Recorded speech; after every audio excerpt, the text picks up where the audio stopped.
Maaf sejawatku, Ya, ya, ya, pendudukku. ya. Silakan, silakan. Baik, Ah, baik, Alhamdulillah, silakan. baik.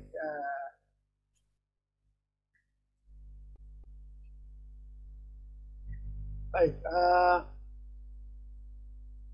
Pertama, saya dokter, ya, jelas tuh. Dan eh, saya ikut serta ya ketika kita berdemo baik yang dulu, ketika ada DLP maupun yang kemarin, ya. Saya ikut serta juga ketika menyumbang pemikiran dalam undang-undang pendidikan kedokteran lah, yang nanti saya mau ceritakan juga. Tetapi saya juga orang public health. Nah, ini mesti dimengerti karena itu ya mungkin pendapat saya agak sedikit berbeda. Tapi saya ingin jelaskan juga tadi kan barangkali memang lebih baik ya kan kalau undang-undang ini ditunda ya, sampai seluruh masalah-masalah yang didebatkan itu dibahas seperlunya. Ya. Oke, karena saya kan memang ketua atensi Asosiasi Telemedicine Indonesia. Ya. Jadi kalau menurut saya di dalam undang-undang OBL ini ada hal yang baru, yaitu tentang telemedicine dan tentang telehealth. Suara saya kedengaran ya Bang? Bapak-bapak, ibu-ibu ya? Jelas, Prof, jelas. Oke, baik. Ya, Tapi kalau mic-nya didekatkan akan lebih jelas. ya, ya, baik. Jadi maksud saya di dalam OBL itu salah satu hal yang baru kan tentang telemedicine dan telehealth ya. Nah, saya tahu memang masih ada pro kontra ya. Tapi menurut saya pengembangan teknologi adalah sebuah keniscayaan. Ya. Saya sih selalu bilang apa kita mau jadi pelopor atau mau jadi pengekor itu aja. Nah, oke ya. Pengalaman COVID memang membuktikan ya memang kan blessing in disguise ya. Yaitu misalnya peduli lindungi dan isoman. Ya. Nah, di berbagai negara juga telekonsultasi. Contohnya misalnya di Belanda ya.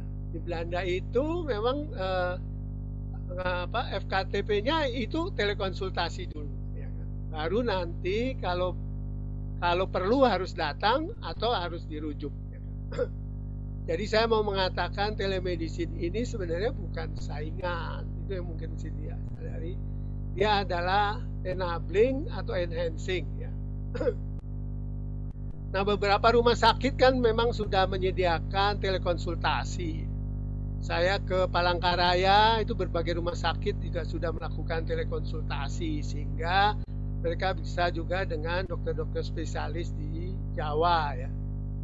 Demikian juga BPJS itu sudah melakukan 2 kali proyek ya. Yang pertama adalah tentang FKTP ya dengan 100 puskesmas, yang kedua dengan puluhan dengan rumah sakit ya untuk melihat hospital base. Nah, saya mau ceritakan pengalaman mereka ketika melakukan telekonsultasi di FKTP ya.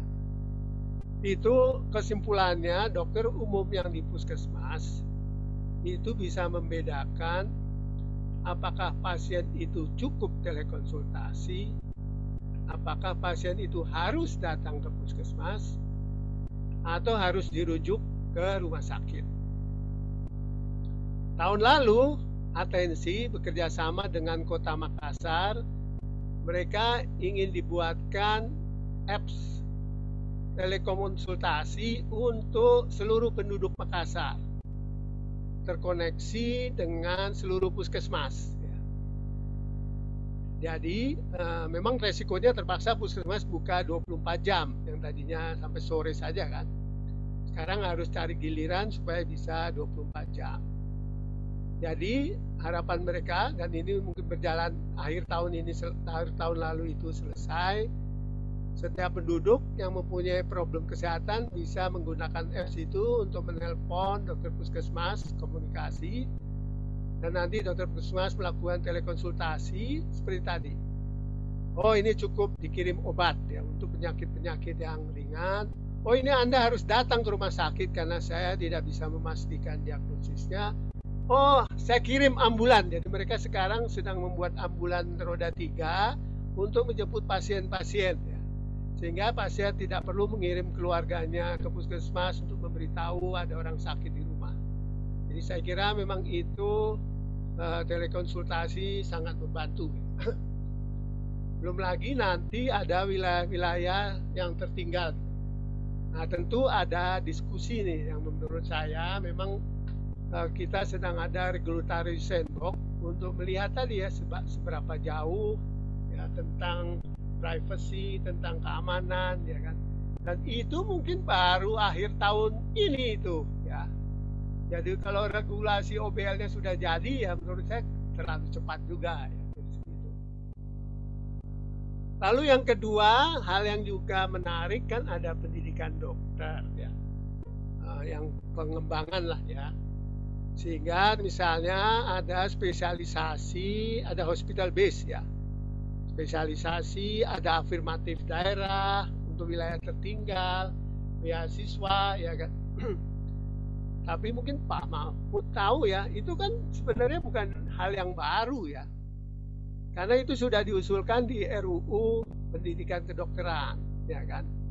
Dan menurut saya penyusunannya sama lama dengan OBL yang sekarang bisa 10 undang-undang ini.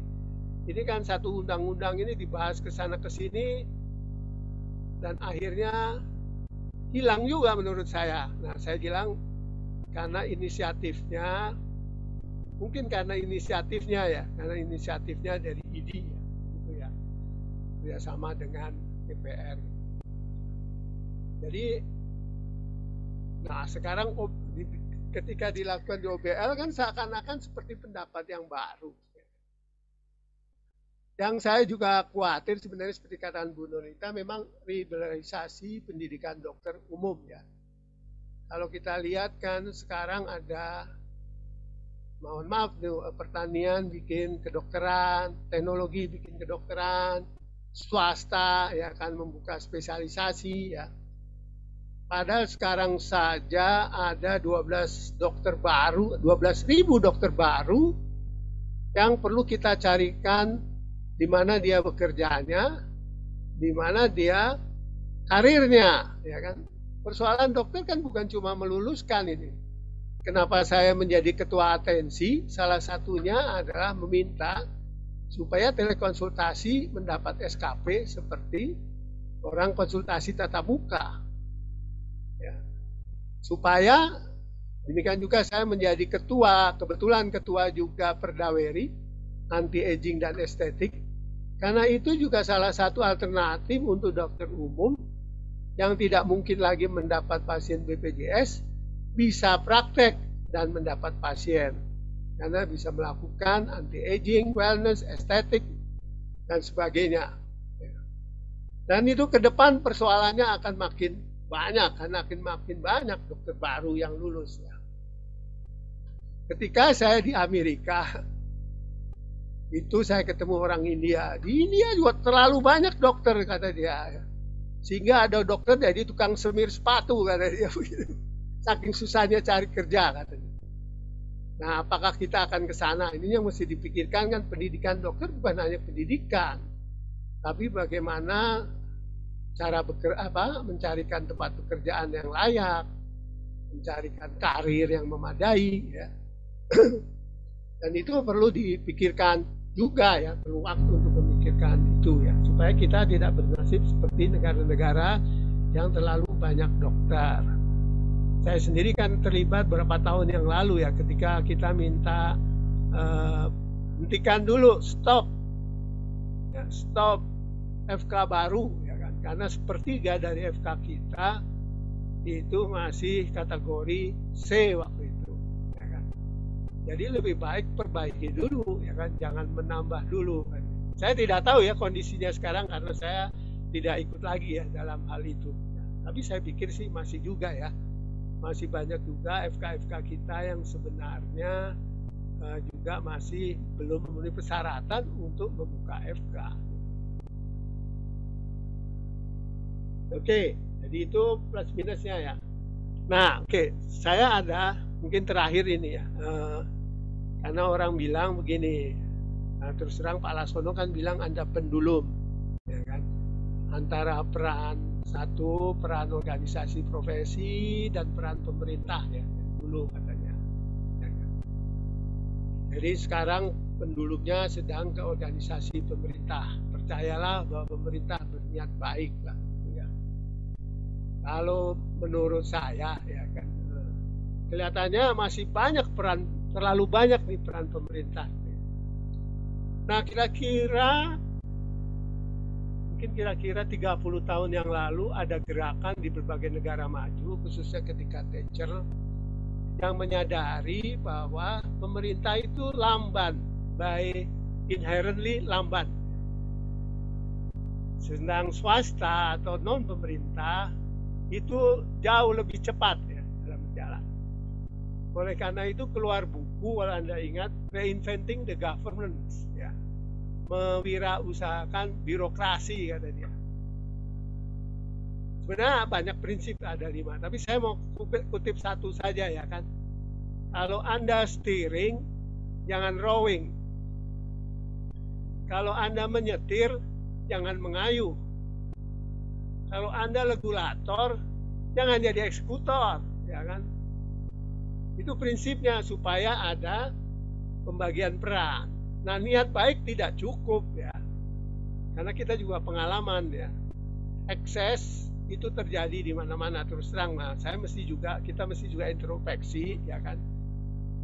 Di berbagai wilayah, berbagai tempat saya tahu ada ekses juga dilakukan oleh organisasi profesi kita ya, ataupun mungkin oknum-oknum ya, sehingga ada berbagai orang ya kan sulit berkarir ke sana, terpaksa pindah ya. Saya mendengar beberapa orang yang ya, samalah ya.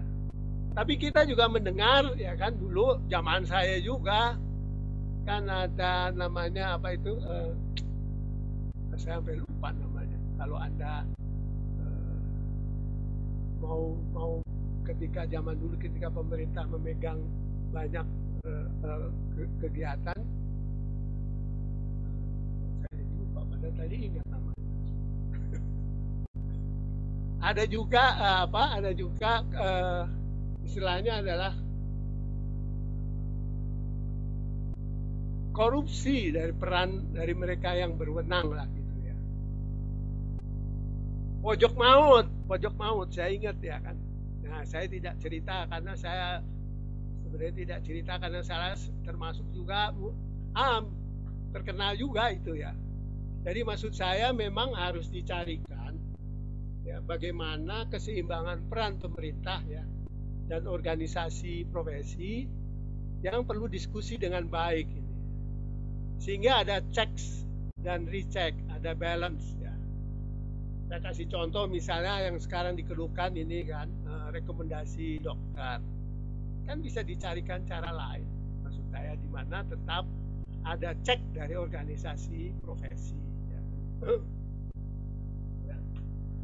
Nah, yang juga menurut saya liberalisasi organisasi profesi ini yang menurut saya khusus untuk kedokteran, ya menurut saya juga tidak setuju ya. Orang bilang ID tidak dilemahkan, tapi organisasi yang mirip, saya ngomong mirip ya, tidak serupa ya, dengan mudah timbul, ya kan? Hal-hal yang jelek dipiralkan terus. Dan pendapat tidak didengarkan, saya tidak tahu lah itu ya, apa artinya itu tidak melemahkan ID ya.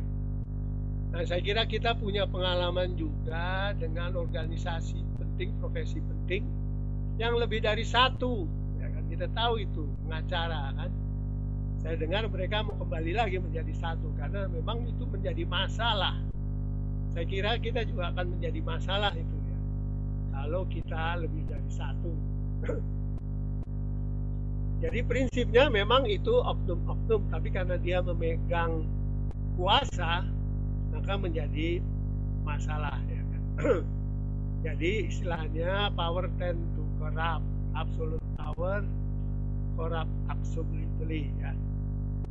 Mudah-mudahan itu pendapat saya, Pak Nazar. Terima kasih.